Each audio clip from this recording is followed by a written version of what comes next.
Good morning students. चलो आज अपन second unit number second plant physiology का फर्स्ट पार्ट है। अपनी प्लांट फिजियोलॉजी की 2 यूनिट हैं, plant physiology first and plant physiology second. उसका फर्स्ट चैप्टर है chapter number 5 plant water relations, यानी कि पादप जल संबंध। उसको आज स्टार्ट करेंगे। इसके अंदर कुछ टॉपिक्स लिए गए हैं जिनके अंदर जैसे कि डिफ्यूज़न है, ऑस्मेटिक प्रेशर है, इस तरह की कुछ टॉपिक्स हैं जिनको क्लियर करना है। फर्स्ट ऑफ ऑल तो प्लांट फिजियोलॉजी क्या है, डेफिनेशन क्या है उसकी।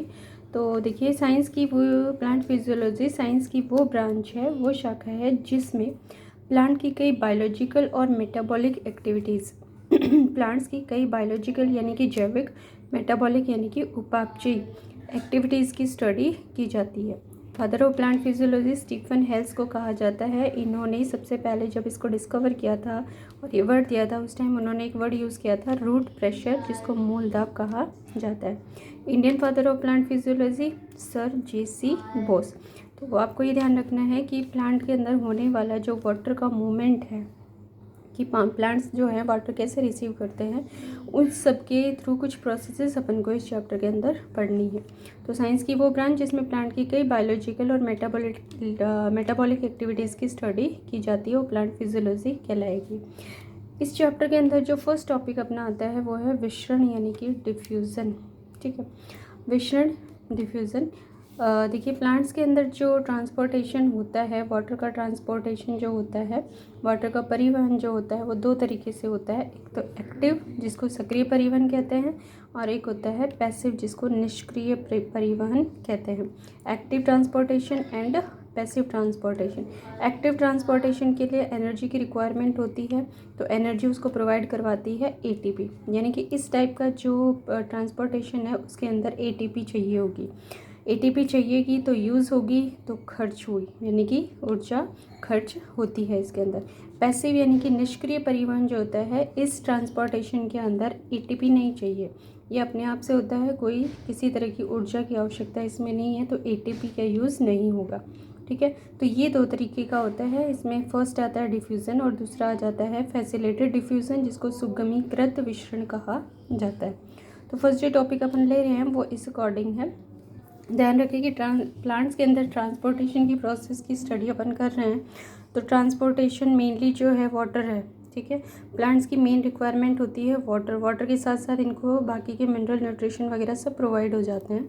तो इस अकॉर्डिंग अपन को ये देखना है। 2 तरीके से होगी, एक्टिव जिसमें एनर्जी की नीड होती है और एनर्जी प्रोवाइड करेगी एटीपी। दूसरा निष्क्रिय, जिसको पैसिव बोलते हैं, जिसमें एनर्जी रिक्वायरमेंट नहीं होती, यानी कि ये बिना ऊर्जा की आवश्यकता के अपने आप होती रहती है। तो फर्स्ट ये 2 टाइप का जो है विसरण और फैसिलिटेड डिफ्यूज़न, यानी कि सुगमीकृत विसरण। फर्स्ट टॉपिक ले लेते हैं अपन विसरण। विसरण का सीधा मीनिंग होता है कि जो भी मटेरियल है, जो मॉलिक्यूल्स हैं, एक मटेरियल ले लो, उसके अंदर जितने भी आयन, एटम्स, मॉलिक्यूल्स वगैरह जितने भी हैं, उनका अपनी हाई कंसंट्रेशन से लो कंसंट्रेशन की तरफ जो मूवमेंट होता है, यानी कि सपोज़ कि यहाँ पर बहुत ज़्यादा इनका कंसंट्रेशन है, बहुत ज़्यादा बिखरे पड़े हैं और एक दूसरा जा रहा है इस तरह का।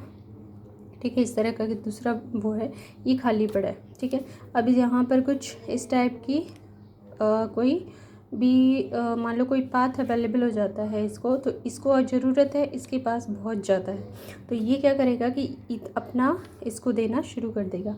तो इसके पास तो हाई कंसंट्रेशन है, ठीक है, इसके पास है लो, तो ये अपनी हाई कंसंट्रेशन से, मीन्स इसके पास बहुत ज़्यादा है, तो ये अपने दे देगा इसे। ठीक है, ये जब तक यहाँ तक आता रहेगा, जब तक कि ये इसके इक्वल, यहाँ कम होगा, यहाँ बढ़ता चला जाएगा, तो जब तक इक्वल नहीं हो जाएगा तब तक ये मूवमेंट इनका चलता रहेगा। तो डिफ्यूज़न की प्रोसेस जो है वो इस टाइप की प्रोसेस है कि कोई भी मॉलिक्यूल, यानी कि कोई भी मटेरियल जो है, किसी भी टाइप का अपने पास मटेरियल है, उसके जो एटम्स हैं, उसके जो मॉलिक्यूल्स हैं, जो आयंस हैं, यानी कि किसी मटेरियल के अणु, परमाणु या आयन, मॉलिक्यूल, एटम या आयंस की अपनी हाई कंसंट्रेशन से, हाई कंसंट्रेशन यानी उच्च सांद्रता से लो कंसंट्रेशन, इट मीन्स निम्न सांद्रता वाले एरिया, क्षेत्र की ओर होने वाले मूवमेंट को विसरण यानी कि डिफ्यूज़न कहते हैं। ठीक है, किसी भी मटेरियल का अपनी हाई कंसंट्रेशन से लो कंसंट्रेशन की तरफ मूव होना डिफ्यूज़न कहलाएगा। और इसमें कि बीच में किसी भी चीज़ की कोई ज़रूरत नहीं होती। ठीक है, आगे देखो, किसी मटेरियल यानी कि पदार्थ के अणुओं में प्रेजेंट उनकी जो काइनेटिक एनर्जी होती है। देखो, हर मॉलिक्यूल, हर एटम के पास अपनी खुद की एक एनर्जी होती है। एक जगह से दूसरी जगह अगर वो मूव कर रहा है तो वो गति कर रहा है, यानी मूवमेंट शो कर रहा है, तो उनके अंदर एक काइनेटिक एनर्जी प्रेजेंट होती है। उसके कारण उनमें इक्वली डिस्ट्रीब्यूशन यानी कि विस्तृत होने की नेचर प्रेजेंट होती है। काइनेटिक एनर्जी है तो वो इक्वली डिस्ट्रीब्यूट होते रहेंगे। ठीक है, ये एक पॉइंट इस हिसाब से याद रखना कि किसी मटेरियल यानी पदार्थ के अणुओं में उपस्थित उनकी गतिज ऊर्जा काइनेटिक एनर्जी के कारण उनमें इक्वली यानी कि समान रूप से विस्तृत होने की, इक्वली डिस्ट्रीब्यूट होने की नेचर पाई जाएगी। देखो, एक छोटा सा एग्जांपल यहाँ बनाकर बताया हुआ है। ये है कॉपर सल्फेट का जल में मिश्रण, यानी कि ये पानी से भरा हुआ बीकर है और इसके अंदर कॉपर सल्फेट का एक टुकड़ा जब डाल दिया जाता है तो जैसे ही डाला जाएगा वो किस तरह से विस्तृत होना यानी डिस्ट्रीब्यूट होना शुरू कर देता है। ठीक है, इक्वली ये डिस्ट्रीब्यूट होता रहेगा। डिफ्यूज़न तब तक होता रहता है जब तक कि गतिक संतुलन यानी कि डायनामिक इक्विलिब्रियम ना बन जाए। मतलब कि हाई से लो की तरफ जब जा रहा है और दोनों जगह पर जब वो इक्वली डिस्ट्रीब्यूट हो जाते हैं यानी 50-50 का पार्टनरशिप जब हो जाता है तो ये स्टॉप हो जाता है, ये बंद हो जाएगा। इसी को कहते हैं डायनामिक इक्विलिब्रियम ना बन जाए। इस टाइम दोनों साइड्स में मॉलिक्यूल्स का जो मूवमेंट है वो इक्वल होता है। मॉलिक्यूल के मूवमेंट इक्वल होने पर डिफ्यूज़न रुक जाएगा, यानी जब ये इक्वल डिस्ट्रीब्यूट हो जाते हैं तो इनका जो डिफ्यूज़न है, डिफ्यूज़न की जो प्रोसेस चालू थी वो स्टॉप हो जाएगी अपने आप से। ठीक है, इसके बाद में नेक्स्ट जो टॉपिक आता है वो है अपना रेट ऑफ डिफ्यूज़न, विसरण की दर। विसरण की जो दर है, देखो अपने पास 3 टाइप के मटेरियल्स होते हैं, solid, liquid and gas. Diffusion यानी विस्तृत कौन से अणु ज़्यादा जल्दी होंगे, तो गैसीय जो सब्सटेंसेस होते हैं, गैसीय जो मटेरियल होते हैं वो बहुत जल्दी फैल जाते हैं, जबकि लिक्विड जो होते हैं उनसे कम और सॉलिड जो होते हैं बहुत कम, उनसे भी कम। सॉलिड मटेरियल बहुत आसानी से नहीं डिस्ट्रीब्यूट होता है, उसको टाइम लगता है, उससे कम टाइम लिक्विड को लगता है, सबसे कम टाइम गैस बहुत आसानी से विस्तृत यानी कि डिफ्यूज्ड हो जाती है। विसरण एक धीमी प्रक्रिया है। Diffusion is a slow process. Diffusion do not depend on living systems. Diffusion की जो प्रोसेस है वो किसी भी तरह के लिविंग सिस्टम के ऊपर डिपेंड नहीं होती। Diffusion is important in plants, ये एक इम्पॉर्टेंट लाइन है। Diffusion is important in plants only means for gases movement in plants. Diffusion plants के लिए क्यों ज़रूरी है, बहुत ज़रूरी होता है। तो क्यों ज़रूरी है, तो उसका सीधा सा एक मीनिंग है कि डिफ्यूज़न की वजह से प्लांट्स के अंदर जो गैसेस मूवमेंट होता है वो डिफ्यूज़न ही करवाता है। इसके कुछ एग्जांपल्स है डिफ्यूज़न के, जैसे कि अगरबत्ती की खुशबू, जो नीचे ये सारे लिखे हुए हैं मैंने। अगरबत्ती की खुशबू, जैसे अपन घर में अगरबत्ती लगाते हैं तो जैसे ही उस अगरबत्ती को जलाया उसकी जो स्मेल है पूरे घर में फैल जाती है। एक ही जगह अगरबत्ती जलाई लेकिन फिर भी घर में पूरे में स्मेल हो जाएगी, तो ये इसका डिफ्यूज़न का अच्छा वाला एग्जाम्पल है। Mixing of sugar in water, जैसे आजकल नींबू पानी बहुत बन रहा होगा तो उस अकॉर्डिंग अपन पानी के अंदर जो चीनी घोल रहे हैं धीरे धीरे करके वो घुल जाती है, ये डिफ्यूज़न है। केमिस्ट्री लैब हो चाहे कहीं भी अगर अमोनिया की बोतल को खोल देते हैं तो अमोनिया की बोतल को खोलते ही उसकी जो अमोनिया की स्मेल है वो सब जगह फैल जाएगी। परफ्यूम डाल लो आप लोग, परफ्यूम की स्मेल भी हर जगह डिस्ट्रीब्यूट हो जाती। तो ये कुछ एग्जांपल्स हैं डिफ्यूज़न के। ठीक है, इसके साथ साथ एक छोटा सा टॉपिक इसी से इंक्लूड है, विसरण दाब क्या होता है।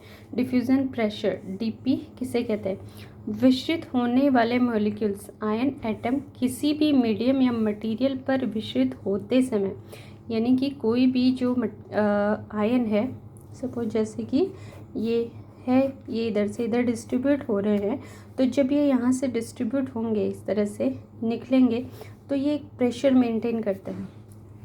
इस तरफ जाने के लिए ये क्या करेंगे, एक प्रेशर मेंटेन करेंगे, हाई से लो कंसंट्रेशन की तरफ जाने के लिए। उसी प्रेशर को क्या कहते हैं, डिफ्यूज़न प्रेशर, यानी कि डीपी कहा जाता है। ठीक है, यह मटेरियल पदार्थ के अणुओं की सांद्रता के अंतर, यानी कि मॉलिक्यूल्स के अंदर जो डिफ्रेंशिएशन होता है कि कोई छोटा कोई बड़ा किसी भी टाइप का हो सकता है, तो उनकी कंसंट्रेशन के ऊपर डिपेंड करता है या उनकी वजह से ये प्रेशर मेंटेन होता है। DP proportional to concentration of diffusing particles. ठीक है, विसरण को प्रभावित करने वाले कारक, फैक्टर अफेक्टिंग ऑफ डिफ्यूजन, कि विसरण की जो दर है, विसरण की जो रेट है, रेट ऑफ डिफ्यूज़न जो है वो किन किन फैक्टर्स की वजह से इंक्रीज़ होगी या लो होगी। तो उसमें सबसे पहला आ जाता है टेम्परेचर, यानी कि तापमान। तापमान जितना ज़्यादा होगा, टेम्परेचर जितना ज़्यादा बढ़ेगा, डिफ्यूज़न उतना ही तेज होगा। तो डिफ्यूज़न जो है होता है वो प्रोपोर्शनल होता है टेम्परेचर के। ध्यान रखिए, टेम्परेचर इंक्रीजिंग जब होगी तो डिफ्यूज़न भी उतना ही तेज़ी से इंक्रीज़ होता है। Same as it is pressure, जितना ज़्यादा प्रेशर मेंटेन किया जाएगा, दाब लगेगा। जैसे कि देखो, घर में जो गैस सिलेंडर होता है उसके अंदर जितना ज़्यादा प्रेशर लगता है उसी अकॉर्डिंग वो ज़्यादा विस्तृत होती है। तो डिफ्यूज़न जो है वो प्रोपोर्शनल है किसके, प्रेशर के। एक है घनत्व। घनत्व जो होता है, डेंसिटी जो है, डेंसिटी ऑफ डिफ्यूजिंग मॉलिक्यूल्स, वो क्या है, rate of diffusion inversely proportional है 1/√d के। सॉलिबिलिटी ऑफ सॉल्यूट्स, यानी कि विलय की घुलनशीलता। सॉलिबिलिटी जितनी ज़्यादा होगी, डिफ्यूज़न भी उतना ही ज़्यादा होगा। ठीक है, सॉलिबिलिटी क्या होगी, जितनी ज़्यादा होगी उतना ही डिफ्यूज़न भी ज़्यादा। घुलने की कैपेसिटी जितनी ज़्यादा होगी, जितनी जल्दी घुलेंगे वो विस्तृत भी फैलेंगे भी उतनी ही जल्दी।